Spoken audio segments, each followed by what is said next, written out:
Hey guys, Dr. Tracy here, and yet another exciting week of CISIWEB 74. Ta-da! You probably all got the announcement that this week we will be dealing with managing information state and security, which is a great topic, I said. But probably the most important thing that you'll get out of this announcement is um, there's no new projects for this chapter. Yes, you read that right. I'm not going to assign any more homework for the rest of the semester. We're still going to do quizzes though, and you're still going to have a discussion. But for the rest of the this chapter plus the remaining couple of chapters we have to cover, there will be no new projects. I want to make sure that you have enough time to complete the projects that were already assigned, and I don't want to add you a bunch of new stuff. So I'm being nice, and I'm not. Anyway, managing information state and security. The whole point of managing information state and security, it's kind of, this chapter is divided into two sections. The first is managing information state, and the second one deals with the security issues of doing that. So let's just talk about information state first. Information state is when you hang on to things for future use, like preferences or user name and password or user information or previous orders or adding cookies so they can track your user data. There are different ways that you can manage state. HTML that JavaScript is built on has is static and does not hold values from one page to another, but JavaScript creates the dynamic ability to be able to do that. So let's talk about managing state. Let's get this bad boy looking prettier. Oops, should have opened it before. Uh, so managing state, we just talk about managing state. There are different ways that you're able to, oh, I think I have the wrong one on here. Okay, that went bad. Hang on, let me get the correct one. I'm sorry. Okay, my apologies for that. I had the wrong PowerPoint linked, but I fixed it on Canvas and it's also fixed on here. So back to where we were, managing state. When you look at this chapter, the main thing that's going to come out of saving state is how you can save state information from one HTML page to another. And there are 7 ways to be able to do this. Some of the ways to be able to save state are with query strings. You might have seen examples of this. Some really long, crazy website address that has a bunch of question marks in it and a bunch of stuff, this plus that. That's a query string. That's actually written using a scripting language at the end of a web address so that when it opens it up, it also has those data values provided. Hidden form fields is another way to save state. Hidden form fields exist between pages, and so you don't see those values, but then they're still there. Now cookies is, you probably heard of cookies because cookies happens a lot too.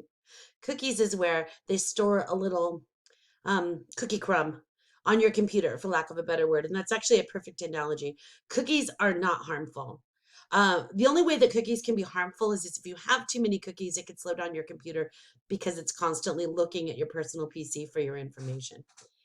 It doesn't take any other information than what you've already given it.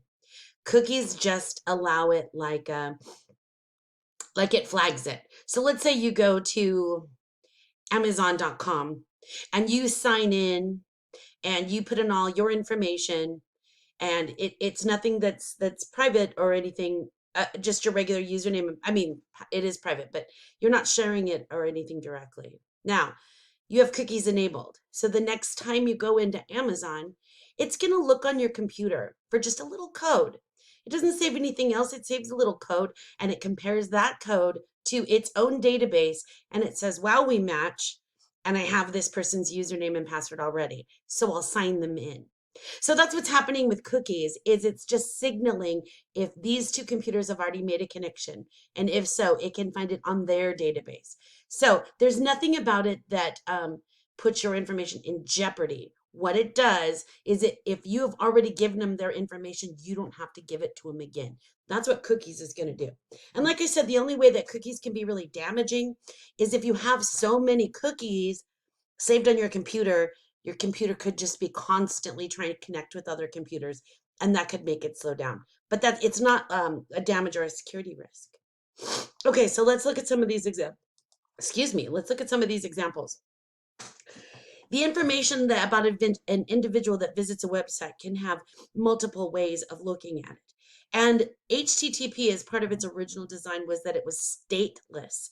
Stateless means there's not going to be any site, any data sticking around after the visit. So as the web progressed, it became more important to note that sometimes we got to hang on to some stuff, and we want to be able to customize, and you want to create things like shopping carts where you go from page to page and make orders. All of that requires that you maintain state from one web page to another. If you just want to save state information with the query string, then what you, excuse me, and then what you do, I got the hiccups. I'm gonna pause and hold my breath.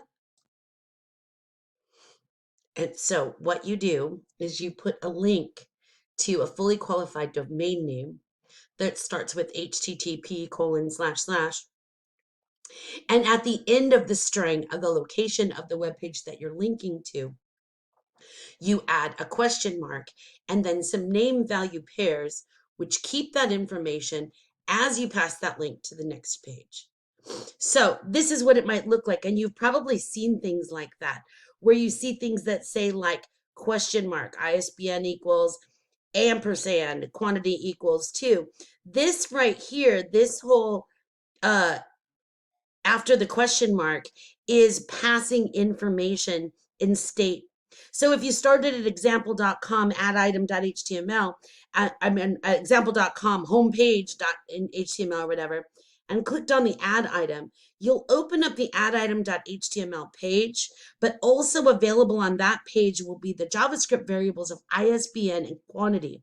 ISBN will set equal to that 9780394, and quantity is equal to 2. And that'll allow that to already be there from one page to another. Now, those values might come from the first page where you entered them into a form. And then since they're assigned, you have those values from the page. And when you click on the link, it sets those values and transfers those values to the next page in the link. By doing this, you can do this in a search location and a search property. And if you try this, even in Google, you'll notice that a lot of the search results that are retrieved will show a query string on your address bar. If another way to add this with what you have created is by removing the question mark and taking what is past it and then establishing your query link at that point. You can convert each individual piece of information into an array element, and then it will backtrack what was in the address bar and split it according to the ampersand. So in the previous example, there was an ISBN and there was a quantity. By using this function to develop an array, now you're going to have an array with two name value pairs, ISBN equals and quantity equals. And you'll be able to pull the values out of that in the page that you're in. All of that takes JavaScript. So another way to save state is a hidden form field. This is a special type of form element like the other ones we've used, but it doesn't show up in the browser. And it allows information to be hidden from users so you can store all of the information that they put in into a single box that you can pass on. The syntax to create an HTML is input type equals hidden. And the way you save state information with hidden form fields is the user will complete an order, then press submit on the order, which copies the hidden fields to the next page, and then the order will be complete by populating itself with the hidden fields, and it will be submitted. Now, cookies is the third way to save state, and cookies are combinations of pieces of code both on the server and on the user's computer. Query strings and hidden form fields only work while you have the page open. So if I want to use a query string from one page to another, that'll work. But if I click off of it and go to a different website, it doesn't work anymore. Same thing with hidden form fields. It's only a temporary fix to main state from one page to another, like in the case of a shopping cart. Cookies, on the other hand, store by the web server in text files and store, that's why they're called cookies, because they leave crumbs. They store little bits of information on the user's computer that match to their database on their web server. And once they match it up, they make a connection from a client to a server, and it can pull information. Now, you can set cookies to being only temporary when a user is visiting your page, or you can set cookies to be persistent. So when you use the way of storing it on cookies will take the small piece of information stored in a text file, and when you go back to that website, the server will take a look at the user and find that that information is already saved. So to create a cookie, you use the document.cookie. We're back to the document object model. And you give it a name value, which is saying what cookie we're creating. And it has 4 optional attributes: is when it expires, the path that you can find it, and the domain and the security. And here's a definition of cookie attributes. Each one of these, like establishing a cookie, document.cookie, username equals MW101.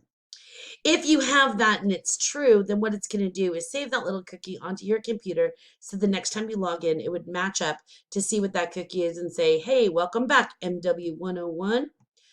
Some rules in creating and modifying cookies is that they can't include semicolons or special characters. And if you're using any kind of encoding, you can use special characters, but you have to indicate that with the ASCII preceded. A lot of times cookies will use hexadecimal character encoding because it maintains a level of security. So this is the functions if you're doing some encoding, and that means when you retrieve the data, you have to do decoding with decoding URI component. There's more about modifying cookies. Please read this chapter and take a look at how you can get elements and store them in a cookie, and then save the cookie and then open it up. Now, here's a tip. When you put this in, make sure cookies are enabled on your browser or it's not going to work. So you just make it enabled from your own page and it'll be fine. I'm gonna quit at this, and I may come back with a little bit more. But if you have any questions, let me know, and maybe later this week I'll do a chat session. Let me know if you're interested and available, and I will talk to you soon. Have a great week.